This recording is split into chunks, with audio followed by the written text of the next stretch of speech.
ওই হারুনের কাছ থেকে 10 লক্ষ টাকা ধার নিছিল, হঠাৎ করে বলে বইছে তোরে বিয়ে করতে চায়। আরে কি সৌভাগ্য আমার, মেঘ না চাইতে জল। আপনি কি আমার বিয়ে করতে চাইছেন? কি করুম কও, তুমি ছাড়া মাথার মধ্যে কিছুই আহে না। আপনি আমার বিয়ে করার এই সব বাদ দেন। অনেক টাকার মামলা এখানে, তোমার বাপের লগে আমার সব সেটিং হয়ে গেছে। আজকে রাত্রে বেলায় আইতেছি ফেরোনি পাগড়ি পইরা।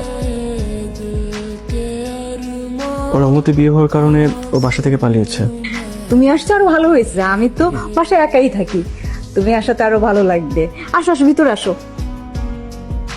আপনার মেয়ে আমার ফোন ধরতেছে না, কত বড় সাহস! ফোন ধরে না কেন? ফোন লাগানো রে, উনি ফোন দিতেছে না কেন? আনো আমার মেয়েটা তো এরকম করবে আমরা ভাবতেই পারি না। একটু ধৈর্য। ধৈর্য দেবো, ধৈর্য ধরে কি আঙ্গুল চুষবো আমি? আমার আত্মীয় স্বজন, পাড়া প্রতিবেশী, এ কথা আমার মান সম্মান থাকলো আর কোনো? ফোন এখন আমরা মায়েরা কই পাবো কও বাবা? আপনি কই পাবেন? আমার মাথায় হাত বুলা বুলা যখন আমার আশ্বাস দিচ্ছেন যে বাবা চিন্তা করো না, আমার মেয়ে তোমার হাতে আমি দিব। হ্যাঁ, এখন আপনার মেয়ে কই গেল? আপনারা সবাই মিলা ঝিলাই আকামটা করছেন, আপনারাও জড়িত আছেন এটার লগে। আপনাকে অবস্থা দেখেন না কি করি। লিডনে ফোন দিয়ে কত 10টা মোটরসাইকেল নিয়ে আছে, ঠিক আছে? পুরা গ্রাম চক্কর দিতে হইব। হারুন তো আমার পেছনই ছাড়ছে না। ও আমার বাবা মার সবার জীবন নষ্ট করে তুলেছে।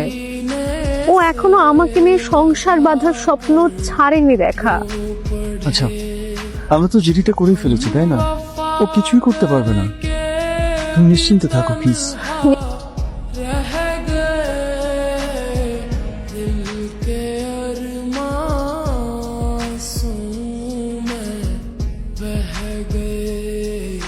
আমি তোমাকে আজকে বিয়ে করব, তাহলে এসব আপদ কখনোই আমাদের কোনো ক্ষতি করতে পারবে না। কি খবর শোনা ময়না?